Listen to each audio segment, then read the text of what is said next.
Kamishim taman ay masih miki kon samla cenderang bat kentai kam mau kon kap committee kan penlong biang ni ya kam mau kon open to all football tournament kam sedang na doka arpunyo tarik mentau benai nagalang convener jag na committee uba yak men lang wan khar ulok kontu ya ki babun ki samla cenap kentai bagian wan simata lang hakan ka tournament kam sedang ka por khat we bijay mestap na kijing ruai kijing shat bat kui de ki program ki ban pensong shit ya katai ka sengi Hakapor arba jipat kan dan kajing lakai paling kajongsha FC persya ya ka Kapmau FC. Hakan ka tournament ki dan support di tim ki banyak siap membenta. Hakaba ki nong job nak liang kesenrang ki nyo arlak tengka bat ki badam pat ki nyo silak tengka. Kat ban ki liang jukan teipat ka price kan long lai po hajar ki job bat di ki buan ba ar pat kan long apo hajar tengka. Ya kan ka jela ka non pe dau Emily jong kathan uba bantai dar long do.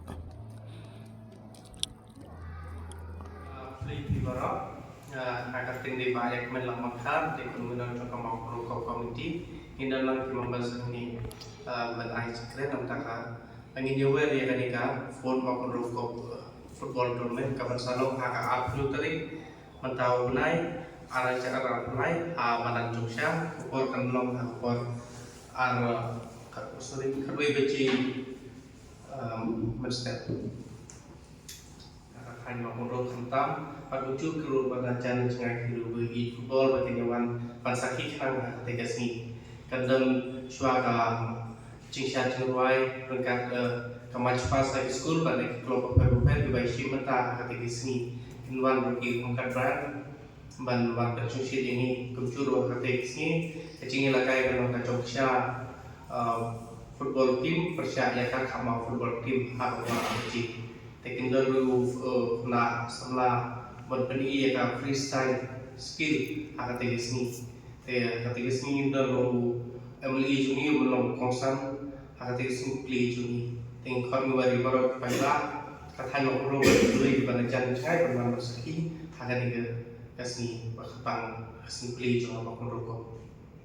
ini kata football tournament yang diserang ni ay arlak mantan kawan baar ni ay sila antara lagi kita ni ay lai pembaca kawan baar ni ay apa baca kan negeri tim sana kan negeri tim kita ki terkait kendal kendal tadi antara tim kesenangan kewan saupo tadi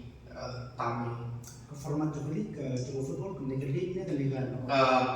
format juga football tournament kan liga knockout football tournament bagi saya bersama. Bagi saya bersama. Kayak gini Joki kemudian penyang kayak gini senang nggak pak? Senang nggak belum? Ke makro komuniti kalau ini cengai sudah ada doa kecar ini sudah pengiseng ini yang bau nongseng jungi bahkan tidak lunda berganti kuring jungi tinggal lagi cengai bah harga arca kopra pada sekarang ini plus makro tournament nanti buat sang second pada hati itu cuma second lepas lawan orang yang covid tengok yang belum tinggal yang belum yang maupun football tournament harus lebar siang kuar pulai tepat mentah tadi kasih untuk pesawat belum tadi mengelak belum kasih pulai ini cengai ini kalau babun kicing kelar tanya tentang kicing lekai bahwa Shilong dua kena tanya maupun ini pulai isu mentah kita pulai lekai Shilong Premier League dan Parapi Palalong Kapten pada dosen dari Korea siapa nasional di Fulmon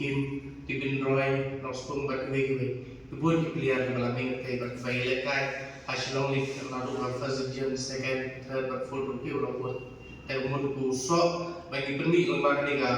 maupun football tournament kalau ini kebakar yang ya kata kalian mungkin hebat kemudian kita alhamdulillah ada yang ini lah kebang satu persen kalau kau baik sedang nilai kecing kelar kecing babun tiba lawan di simeta ketika tiba mentar increment sistem bagi kena hero kita ni belayo ada persen nak sedikit dan kau kena nako android belayo persen nak mikalaya nilai saya semua national league increment sistem bagi di kena semua hero in one simeta bagi nangi kio bagi persen bagi kio akan hebat bak itu di sini. Gede-gede ke itu berarti? Oh ya kami ke football tournament ini kami balar organize ada di Korea Football Association. Banyak bos-bos lah. Oh ya giginya rat nila mungkin lo beliau lah maksudnya sibun akan kita organisasi ini bercuru naik riu football riu badan terang dan kentiu ya football masa hajungi kiara bercuru nak kalian komen bagi company lo ni persiang yang bertaulan pematan nang bagi tiap generate funds nang bagi tiap pelong nang muslim insyaallah